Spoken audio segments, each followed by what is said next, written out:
मध्य प्रदेश की लाडली बहना योजना जो कि मध्य प्रदेश से निकलकर दूसरे राज्यों तक गई और वहां पर सियासी दलों को फायदा पहुंचाया, लेकिन मध्य प्रदेश के विधानसभा चुनाव से पहले बीजेपी के लिए गेम चेंजर साबित हुई लाडली बहना योजना में अब महिलाओं की घटती संख्या को लेकर सवाल उठने लगे हैं। सवाल ये उठ रहा है कि जिस योजना की शुरुआत हुई थी और जिसमें 1 करोड़ 31 लाख महिलाओं को हितग्राही बनाया गया था, अब उनकी संख्या घटकर 1 करोड़ 28 लाख क्यों हो गई।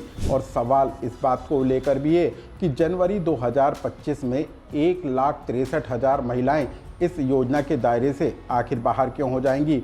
सवाल इस बात को लेकर भी उठ रहा है कि नए महिलाओं के नाम आखिर कब तक जोड़े जाएंगे और बीजेपी के घोषणा पत्र में लाडली बहना योजना के तहत 3,000 रुपये की राशि देने का ऐलान कब पूरा होगा। इस खबर को विस्तार से जान लीजिए। नमस्कार, मैं हूं अनुराग श्रीवास्तव और आप देख रहे हैं लोकमत हिंदी। मध्य प्रदेश के विधानसभा चुनाव में सबसे महत्वपूर्ण रही लाडली बहना योजना और इसी योजना के जरिए बीजेपी सत्ता पर काबिज हुई।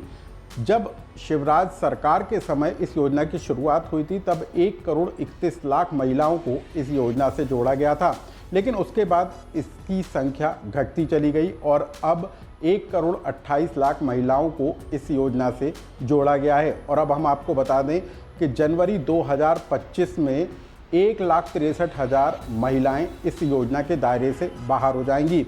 इसके पीछे की वजह क्या है, पहले आप उसको जान लीजिए। दरअसल तत्कालीन शिवराज सरकार ने जो फार्मूला बनाया था उसके तहत मध्य प्रदेश की न्यूनतम 21 साल की और अधिकतम 60 साल की उम्र वाली महिलाओं को इस योजना के दायरे में लाया गया था।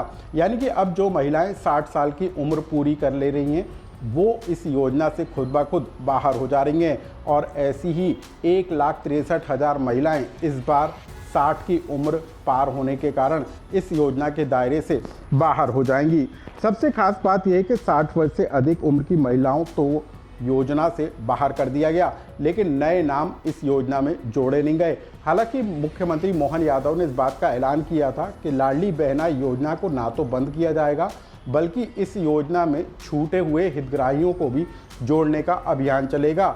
और मुख्यमंत्री मोहन यादव इस बात का भी ऐलान कर चुके हैं कि इसी योजना के तहत महिलाओं को 3,000 रुपये महीने की राशि दी जाएगी। लेकिन अब कांग्रेस इसी बात को लेकर सवाल उठा रही है कि इस योजना से इतनी महिलाओं को आखिर बाहर क्यों किया जा रहा है।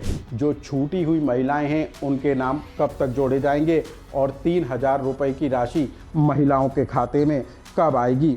अब हम आपको आंकड़ों के ज़रिए बताते हैं कि मई 2023 में इस योजना की शुरुआत हुई थी, तब 1 करोड़ 31 लाख महिलाएं इस योजना से जुड़ी थी, लेकिन 5 जुलाई 2024 तक ये संख्या घटकर 1 करोड़ 28 करोड़ हो गई, 1.28 हो गई और इसी महीने 1.63 लाख महिलाएं इस योजना के दायरे से बाहर हो जाएंगी। तो कुल मिलाकर जिस योजना की शुरुआत जोर शोर के साथ की गई थी उसी योजनाओं में हितग्राहियों की घटती संख्या को लेकर अब सवाल उठकर खड़े हो रहे हैं। हालांकि सरकार का कहना है कि इस योजना में जल्द ही महिलाओं को 3,000 रुपये तक की राशि दी जाएगी, लेकिन वो राशि महिलाओं के खाते में कब आएगी इसको लेकर विपक्ष सवाल जरूर खड़े कर रहा है।